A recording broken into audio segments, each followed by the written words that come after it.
নমস্কাৰ, এই মুহূৰ্তত দিবলৈ লৈছোঁ আজিৰ সন্ধিয়াৰ বহুকেইটা গুৰুত্বপূৰ্ণ খবৰ। আজি হৈছে 14 আগষ্ট আৰু এই ধৰণৰ খবৰসমূহ নিতৌ চাবৰ বাবে চেনেলটো ছাবস্ক্ৰাইব কৰি ভিডিঅ'টোত এটাকৈ লাইক কৰি দিয়ক। তেন্তে আহক দৰ্শকসকল সন্ধিয়াৰ খবৰকেইটা আৰম্ভ কৰোঁ।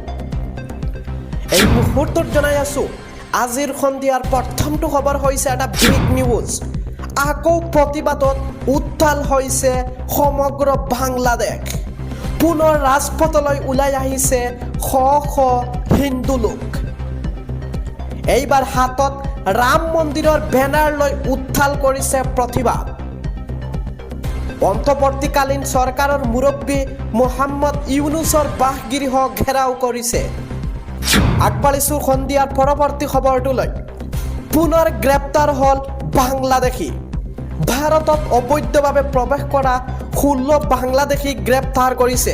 আমি এই মুহূৰ্তত জনাই আছোঁ এটা বিগ নিউজ। সীমান্তয়েদি বাংলাদেশী কেইজনে প্ৰৱেশ কৰিছিল ভাৰতত।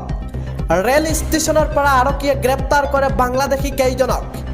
গ্ৰেপ্তাৰ হোৱা বাংলাদেশী কেইজন মিজানুৰ ৰহমান, শফিকুল ইছলাম, আলামিন আলী, মুহাম্মদ মিলান, সাহাবুল, শরীফুল শেখ, কবির শেখ, লিজা খাতুন, তানিয়া খান, এটি শেখ, বৃন্দাবন মণ্ডল, আব্দুল হাকিম, মুহাম্মদ ঈদুল, মুহাম্মদ আব্দুর রহমান, মুহাম্মদ আয়ুব আলী, মুহাম্মদ জিয়াৰুল আগৰতলা ৰেল ষ্টেচনৰ পৰা গ্ৰেপ্তাৰ কৰিছে বাংলাদেশী কেইজনক। গ্ৰেপ্তাৰ হোৱা বাংলাদেশীৰ ভিতৰত আছে 3গৰাকী মহিলা। আজি আদালতত হাজিৰ কৰা হ'ব ধৃত বাংলাদেশী কেইগৰাকীক। আমি এই মুহূৰ্তত দেখুৱাই আছোঁ এই কেইজন আছিল বাংলাদেশী আৰু পুনৰ গ্ৰেপ্তাৰ কৰিছে এনেদৰে বাংলাদেশী আগৰতলা ৰেল ষ্টেচনৰ পৰা গ্ৰেপ্তাৰ কৰা হৈছে। আজিৰ সন্ধিয়াৰ পৰৱৰ্তী খবৰটো হৈছে জম্মু কাশ্মীৰত পুনৰ সেনাৰ বাহনৰ ওপৰত আক্ৰমণ। সন্ত্ৰাসবাদীৰ আক্ৰমণত শ্বহীদ এগৰাকী সেনা বিষয়া। শ্বহীদ হোৱা সেনা বিষয়াগৰাকী কেপ্টেইন দীপক সিং। 4 সন্ত্ৰাসবাদীক বিচাৰি অভিযান চলাইছিল সেনাৰ এটা দলে। জম্মুৰ ঠোটা জিলাত নিৰ্বাচনীত গুলীয়াগুলী।